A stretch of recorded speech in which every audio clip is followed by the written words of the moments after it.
Всем привет, друзья!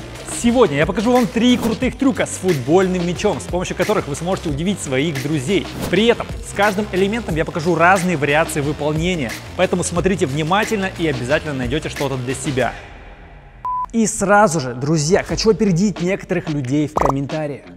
Да, ролики сейчас выходят нечасто, но поверьте мне, на это есть весомые причины. Сейчас в это углубляться не буду, кому интересно, могут почитать об этом у меня в телеге.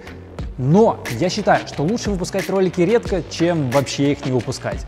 Надеюсь, вы со мной согласны. Поэтому, в любом случае, ставьте лайк и приятного просмотра. Мы начинаем.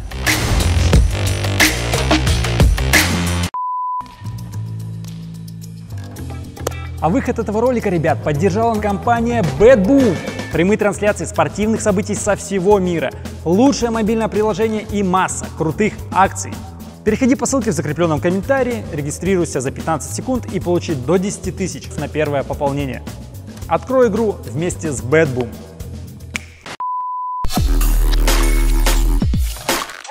Сегодня пойдем по нарастанию сложности и начнем с самого простого. И первый трюк на сегодня называется X-Over в положении сидя.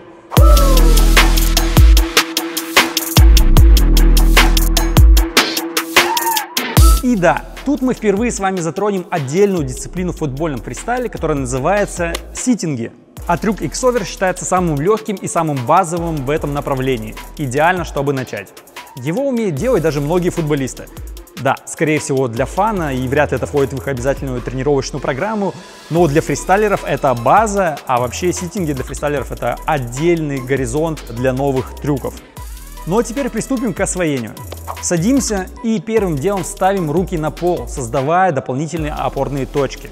Особое внимание обращаю на этот момент, потому что не раз видел среди новичков подобную картину. Никуда порхать не надо, сели и четко зафиксировались. Далее, чеканим мячом. Чем больше умеете, тем лучше. В положении сидя лучше набивать мяч подъемом стопы, а не самой стопой или мыском. А принцип освоения чеканки сидя точно такой же, как и в положении стоя.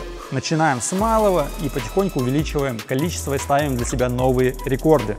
Итак, в удобный для нас момент сразу же после одного из ударов поднимаем нашу вторую ногу с земли и заводим ее над нашей рабочей ногой. Но так, чтобы она осталась под мячом.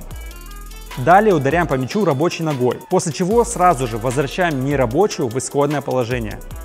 А сейчас покажу несколько способов выполнения этого элемента в порядке увеличения сложности. Первый, самый простой. Подбросили мяч, ударили по нему один раз, сделали трюк, ударили еще раз, после чего поймали и зафиксировали. Это самый минимум, после которого трюк можно считать выполненным. Второй уровень. Здесь нам необходимо уже уметь чеканить мяч легко, чтобы начать делать этот трюк подряд. Только в таком случае данный элемент начнет выглядеть более-менее круто. Третий уровень – это выполнение X-Over двумя ногами.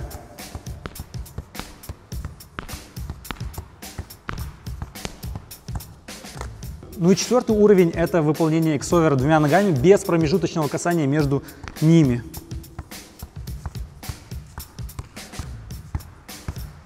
Но это уже уровень про-фристайлеров. А вообще, как я уже сказал, в ситингах, как в отдельной дисциплине, есть очень много своих своеобразных интересных трюков. И если вам захочется поподробнее узнать об этом, то напишите в комментариях, а мы двигаемся дальше. И второй трюк на сегодня, друзья, выглядит следующим образом.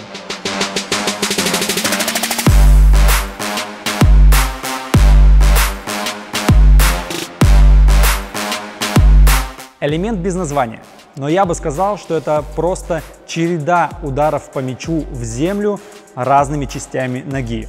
Вот такой вот трюк. Выглядит впечатляюще, легко учится, а также имеет много разных вариаций на любой вкус и цвет. Погнали осваивать! Первым шагом отпускаем мяч в свободный полет. После того, как мяч упадет и отскочит от земли, сразу же бьем по нему подошвой в области мыска нашей ступни. Далее, после того, как мяч стукнется об землю, второй раз мы бьем по нему голенью нашей рабочей ноги, так, чтобы он снова полетел вниз. Как бы мы уже получаем прикольный трюк, даже им можно впечатлить. Этот элемент я часто использую в своих выступлениях, если потерял мяч. Таким образом можно замаскировать брак.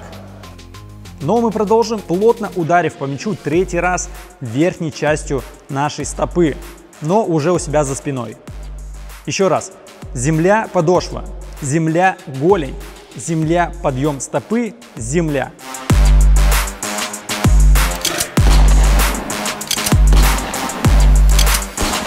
Можно еще сильнее разнообразить этот элемент и создать крутые вариации, как, например, сделал это японский фристайлер Юрий Камалио.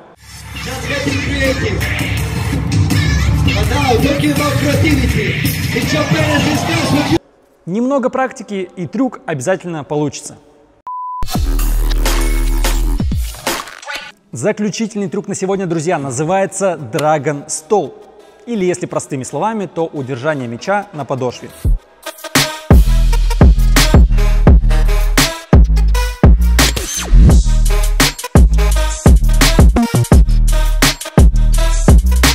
В плане вау-эффекта это один из моих самых любимых трюков на выступлениях. Но чтобы его освоить, конечно, понадобится немного времени, но оно того стоит.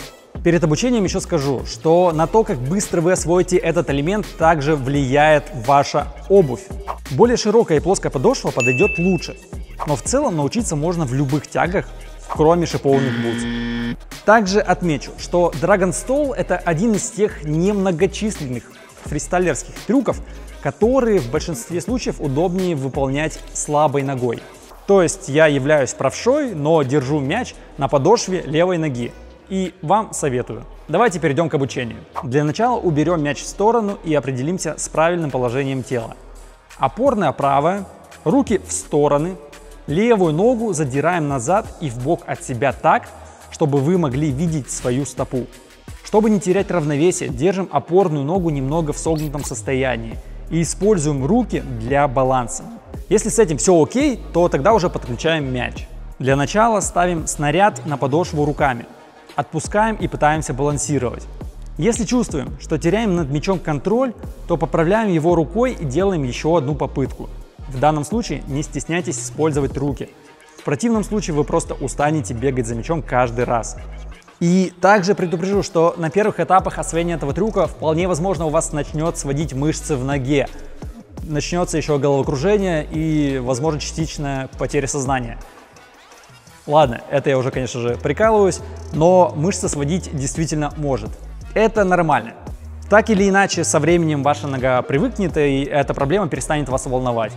После того, как у вас получится держать мяч на стопе от 5 секунд и выше, можете переходить к заключительному этапу выполнения трюка, а именно заброс мяча на подошву ногой. Либо с фликапа, либо с чеканки отправляем мяч вверх и чуть-чуть в сторону от себя и пытаемся поймать мяч без использования рук. После чего необходимо будет удержать мяч некоторое время, показав контроль, и в завершении целенаправленно скинуть мяч куда захотите. Только после выполнения этих критериев трюк можно считать выполненным.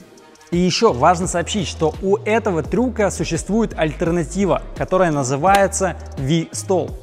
А отличается от Dragon Stall тем, что держится мяч на подошве ближней к вам ноги, а не дальней. Я умею оба варианта, но удобнее для меня все-таки Dragon, нежели V-Stall. А вам предлагаю выбрать самим, какой из вариантов вам больше подходит. Ну а теперь по традиции соединим все трюки в одну комбинацию.